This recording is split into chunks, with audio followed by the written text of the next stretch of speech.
Today I will explain to you how Castorice her kit works as simple as possible to make sure you will never have to read her kit ever again. The most obvious thing you want to do with Castorice is to summon her dragon like this. Okay then, what benefits do I get when I summon Castorice her dragon? Well, the most obvious thing is, of course, is to cast a cool ass dragon breath attack, which also has some gimmicks going on, but we'll get to that later, since the other benefits you get when you summon Castorice her dragon is that all allies will do more damage and you lose a stack at the start of the dragon's turn. So when you summon a dragon, you of course start with 3 stacks. Well, what other benefits do we get when we summon a dragon? Well, you might have noticed that already, and that's that cool territory we get with the half moon in the background. And what's the benefit of this territory? Well, the all type resistances of the enemies is reduced. So just know, when you see a cool half moon in the background, the enemies will take more damage. And the last benefit we get from the dragon is that he will act as a backup for your allies, which means that the dragon will basically absorb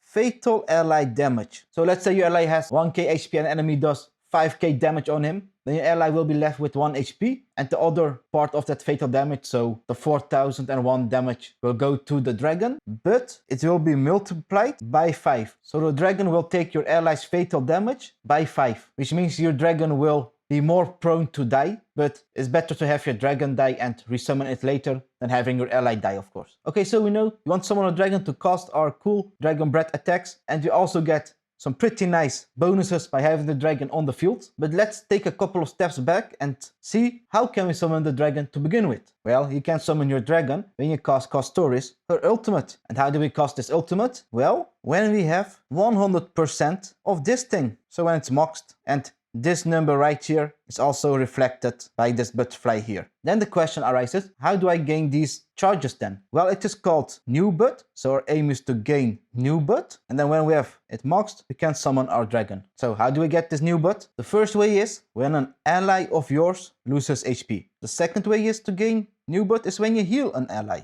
But you won't always gain new bud, since it depends whether the dragon was already summoned or not. So we need to ask the question, is dragon summoned? If it is not summoned, then whenever your ally loses HP, it will charge new bud, which is the same case when you heal an ally. But what happens if I do any of these two and the dragon is summoned? Well, then the dragon will just heal for that value. That is it. So the more HP your allies lose, the more the dragon will heal if it was summoned, or the more new bud you will gain. The same case when you heal an ally. Of course, this would be excluding the dragon, since otherwise you would get an infinite loop that when you heal the dragon, that he would heal himself the whole times if he would count as an ally in this case then. So this is excluding dragon. But there's also another limit with the healing ally part, and that is that there is an actual limit. So with when an ally loses HP, he may lose 10k or 100k HP, and the dragon will gain that corresponding new bud or healing. But that's not the same case with when you heal an ally for 10k HP, since there is a limit. And that limit is based on 12% of the dragon's max HP. So let's say your dragon has 20k max HP. Then 12% of that would be 2400 HP. And this 24 HP limit is per ally of yours. So let's say these are your allies and they all have this 2400 limit. And let's say we heal this leftmost ally with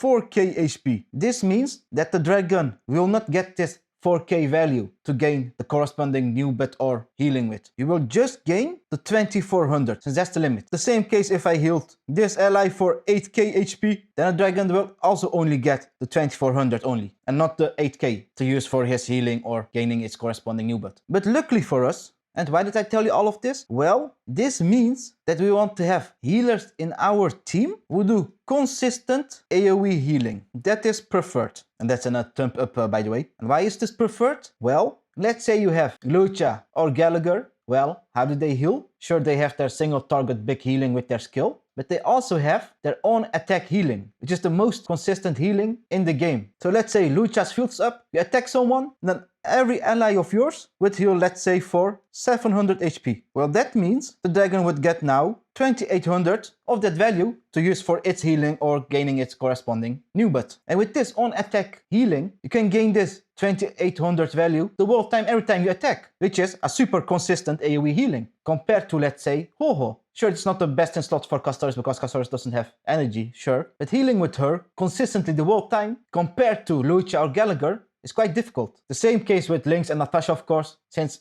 casting their ults takes a bit of time and their skills heal for so much that you would immediately cap with the 2400 limit. So the best healers for Castorice are then Gallagher, Lucia or Lingsha, because Lingsha also has quite some consistent healing due to her pet, but still, compared to Lucia and Gallagher, with their own attack healing, which can trigger the wall time, is preferred. Okay, now we know we want to have consistent AoE healing in our team to make sure Castorice can gain her new butt as fast and as much as possible, or heal the dragon as much and as fast as possible. But we also have another way to gain those things, and that's whenever an ally loses HP. And how do our allies lose HP? Well, of course, when enemies attack us, or when you run, let's say, melee. But the main way of reducing your allies' HP would be with Castorice, her skill. Since, depending on whether the dragon is summoned or not, so is dragon summoned or not, yes or no, is the dragon not summoned, then her skill will reduce all your allies' their HP by 30%. But is the dragon summoned on the skill? Then Castorice, her skill will be enhanced and it will attack with your dragon, but will reduce all your allies' their HP by 40%, so 10% more, but excluding the dragon's HP. So this would be the main way of reducing your allies' their HP, and the second way would be when your allies get attacked by enemies then, or when you run Castorice with melee, or maybe even blade, or there is a mechanic in the end game which consumes your allies' HP. But there's also one second way to reduce your allies' HP with Castorice, and that is her technique, but this will just happen once, and it will also reduce your allies' HP by minus 40%. And talking about the technique, well, the technique also summons your dragon, but unfortunately with just 50% max HP. So 50% of the new butt. But the cool thing is though, whenever you summon the dragon will have 100% action advance, which is always appreciated indeed. So now we have learned all the ways how we can summon our dragon or heal our dragon and the benefit that the dragon gives us. How can we use our dragon now? Yes, we know we can cast a cool dragon breath attack, but there is more to it. Since when you cast the dragon's breath attack, it will ask itself, is my HP 25% or lower? If that is the case, then the dragon will die. And we want to kill the dragon actually, since when the dragon dies, it will do a cool bounce attack, which does quite some damage. But what if we cast this dragon breath attack and the dragon doesn't have 25% HP or lower? Well, then you can cast the dragon breath attack again, but it will consume 25% of a dragon's HP, which is not a big problem since it will help us killing the dragon, allowing us cast this automatic cool dragon bounce attack. But this is not the only attack we can do with the dragon, since we can also cast a claw attack with the dragon, which is the smaller button when you're on the dragon's its turn. But you can always cast this claw attack even after doing the dragon breath attack. But there is a condition though, since if these attacks of the dragon is 0, then you don't have the option to do your claw attack anymore. And the only thing you can do is just cast your dragon breath attack. And obviously, when a dragon does its bounce attack after he has died, then he will lose all these buffs he would be giving to, of course. So no longer free damage for your allies, and territory will be gone, and he won't act as a backup for your allies, since he won't be there anymore. And there are two other things that this dragon breath attack does, and that is that, one, when you do these breath attacks and it kills all the enemies on the field, or when the enemy cannot lose more HP, because let's say you're fighting against a boss enemy and he cannot reduce his HP anymore with this breath attack, since he is going to the next phase, that means you cannot reduce his HP anymore because he is shifting phases. When these two things are the case, so when you have killed all the enemies or the enemy cannot lose more HP, then the dragon will get 100% speed for one turn, which is always appreciated,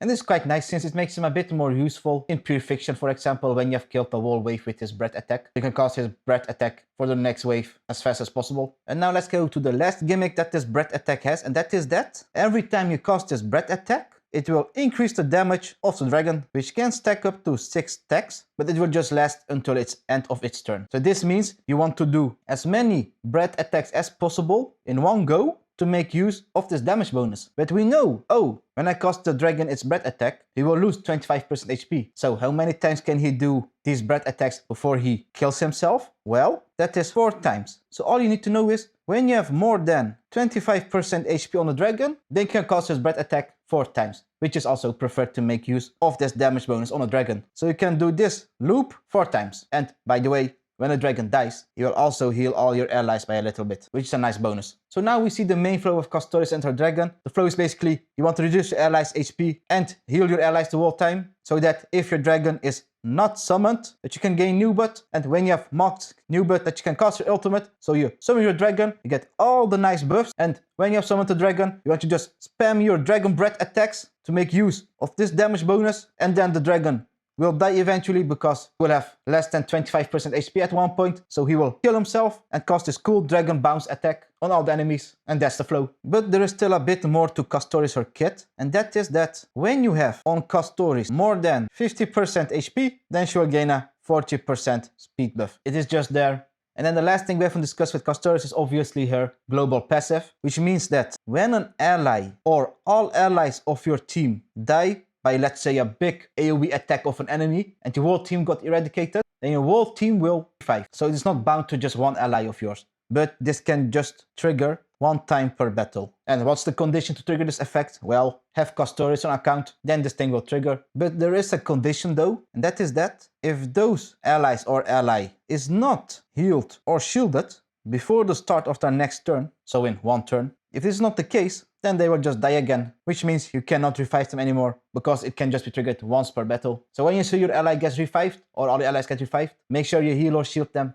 as fast as possible. And then regarding the relics and light cone and the best themes for Castorice, well, I just recommend you to go to Pridewin. They have a beautiful list of everything you need and when you need it. I'm just gonna keep it simple for myself. Regarding her relics, I will just use the 4-piece poet and for the planner, the 2-piece bone, because they're just made for her. And regarding her light cone, of course, the best light cone is Castorice, her signature light cone, and then the Nameless Glory light cone with face shower on it. But unfortunately, there are no great unpaid ways to get a good fitting light cone for Castorice. So if you cannot use those two light cones, then just go for a light cone which has the most base HP. On Pride2 they have a list there. And it's truly a shame that they didn't give a fitting Remembers light cone for Castorice in the main event of this version, but they decided to go for the Erudition light cone, from which we already have many great options of. But yeah, all we can do is just hope that they will give a free Remembers light cone for Castorice to use in the future. But yeah, like I said, just go for a light cone which has the most base HP on it. So you can just put an Abundance light cone on Castorice. Yes, you won't get the light cone effects from it, but Castorice will gain HP. And since she is so good, she will be all fine with that. So I hope you will remember Castorice, how she works forever, and will never have to read her kit ever again. So I thank you for paying attention and see you next time. Bye.